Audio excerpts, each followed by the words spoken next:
The man was shocked to discover the bacteria declared harmless by the government seemed to want to devour him.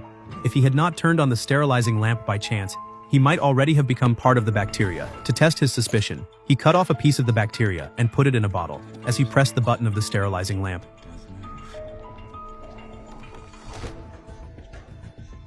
This strange bacteria first appeared 15 years ago.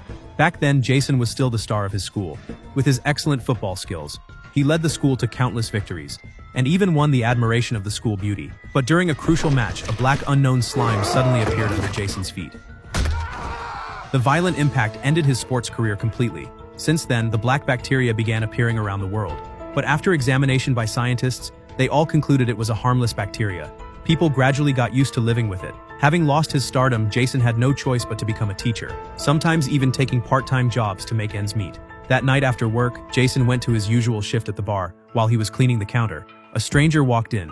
Jason poured him a glass of whiskey. The man raised it and drank it all, but the next second he vomited it all out. Seeing this, Jason knew something was wrong. He pulled out his phone to call for help. Just then, a black cat jumped onto the counter.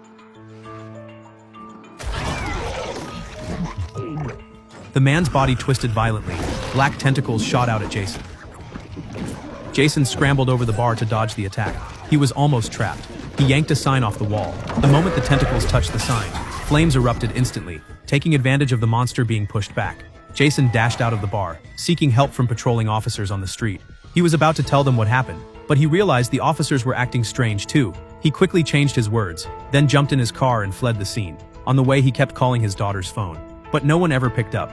Anxious, he drove straight to the graduation party. Bursting in, he shouted for everyone to go home, but no one took him seriously. Her boyfriend even mocked him as a lunatic. Seeing his daughter unmoved, Jason turned away in disappointment. His daughter lost her mood after being interrupted. She returned to her hotel room and fell asleep.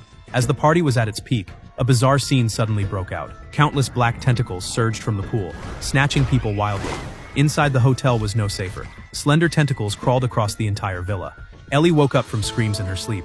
She looked up and saw tentacles all over the ceiling. She quickly raised her blanket to block them, just as the tentacles pierced the fabric. Jason burst into the room, dragging her off the bed with his life on the line.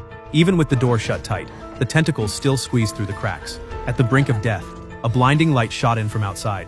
The military had finally noticed the anomaly and began deploying troops to search for survivors. Jason and Ellie were taken to a supermarket shelter. The person in charge explained, these bacteria had been dormant for 15 years, until they mysteriously awakened recently. Scientists predicted they would only stay active for a year, then fall dormant again. So everyone was told to keep doors and windows shut, and go out as little as possible to avoid infection. But some who valued freedom claimed it was a government lie, and refused to follow orders.